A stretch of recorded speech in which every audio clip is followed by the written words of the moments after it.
Pengertian, logam transisi adalah kelompok unsur kimia yang berada pada golongan 1B sampai 8B pada sistem lama. Semua logam transisi adalah unsur blok D yang berarti bahwa elektronnya terisi sampai orbit D. Unsur transisi periode keempat umumnya memiliki elektron valensi pada subkulit 3D yang belum terisi penuh kecuali unsur Zn Zn dan pada golongan 2B. Unsur transisi periode keempat terdiri dari 10 unsur yaitu skandium Sc, titanium Ti, vanadium V, kromium Cr, mangan Mn, besi Fe, kobalt Co, nikel Ni, tembaga Cu, dan sen Zn. Sifat-sifat logam transisi. 1. Sifat kemagnetan.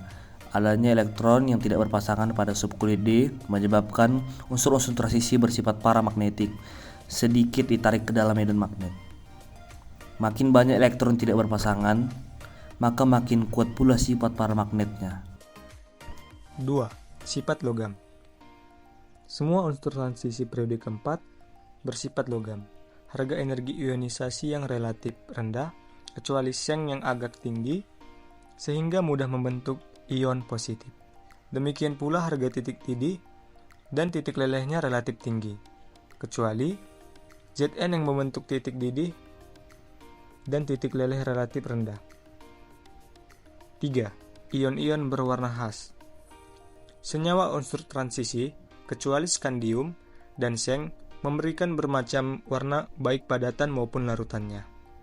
4. Memiliki bilangan oksidasi yang beragam, kecuali Sc dan Zn. Unsur-unsur transisi periode keempat mempunyai beberapa tingkat oksidasi. Bilangan oksidasi yang mungkin bergantung pada bilangan oksidasi yang dapat dicapai kestabilannya. 5. Dapat membentuk ion kompleks. Ion kompleks adalah ion yang terdiri atas atom pusat dan ligan. Biasanya, atom pusat merupakan logam transisi yang bersifat elektropositif dan dapat menyediakan orbital kosong sebagai tempat masuknya ligan. Contohnya ion besi 3 membentuk ion kompleks FeCN. 6. Beberapa digunakan sebagai katalisator. Salah satu sifat penting unsur transisi dan senyawanya yaitu kemampuannya untuk menjadi katalis reaksi-reaksi dalam tubuh. Di dalam tubuh terdapat enzim sitokrom oksidase yang berperan dalam oksidasi makanan. Enzim ini dapat bekerja bila terdapat ion Cu. Selanjutnya, kelimpahan unsur logam transisi periode 4. Pertama, skandium. Skandium adalah unsur yang jarang terdapat di alam. Walaupun ada, umumnya terdapat dalam bentuk senyawa dengan bilok +3. Misalnya, ScCl, Sc2O, dan Sc. Kebanyakan skandium sekarang ini diambil dari trot IgD atau diekstraksi sebagai hasil produksi pemurnian uranium. Sekitar 20 kilo skandium sekarang ini digunakan setiap tahun di Amerika untuk memproduksi lampu intensitas tinggi dan isotop radioaktif 46Sc digunakan sebagai agen pelacak dalam kilang minyak mentah.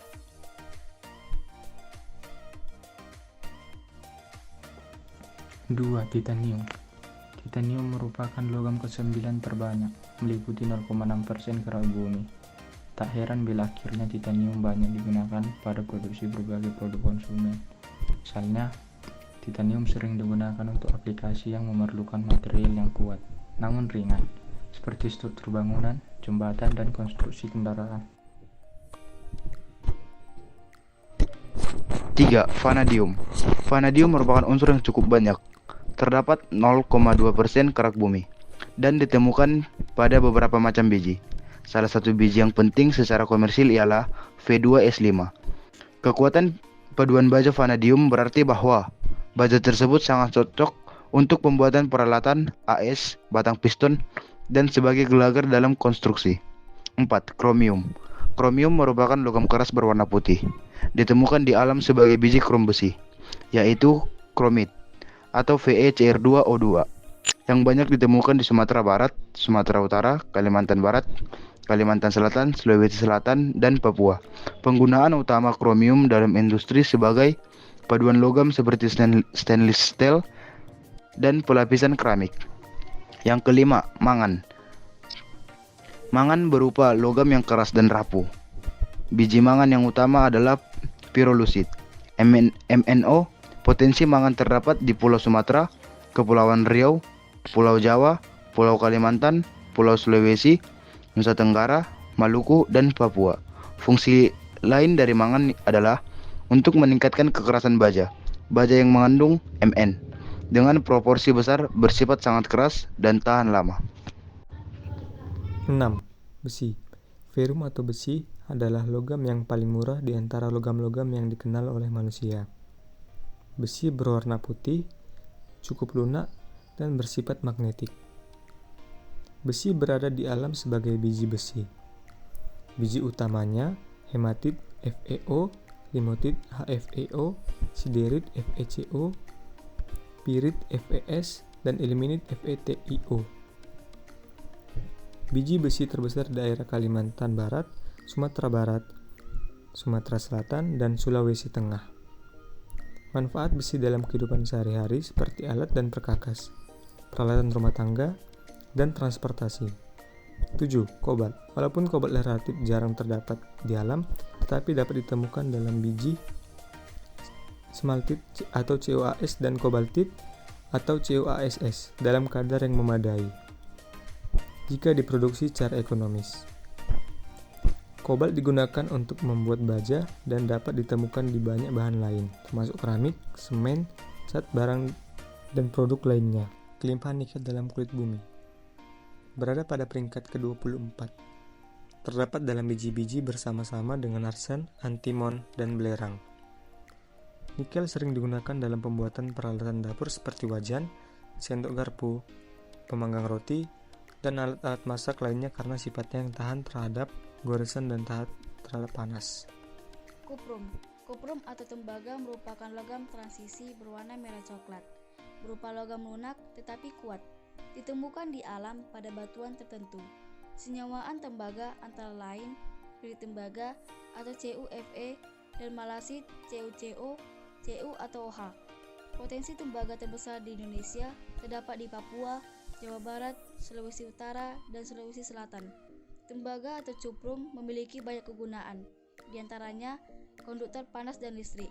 Tembaga merupakan konduktor panas dan listrik yang baik. Bahan bangunan. Tembaga menggunakan untuk membuat kawat, pipa, dan saluran air. Seng. Seng atau Zn terdapat di alam sebagai senyawa sulfida seperti sengblend atau ZnS, sebagai senyawa karbonat ZnCO2, dan senyawa silikat seperti hemimorfit atau ZnO, ZnCO2HO. Seng banyak digunakan dalam berbagai industri termasuk galvanisasi baja, baterai listrik, paduan seperti kuningan, dan sebagai komponen dalam berbagai senyawa dan produk.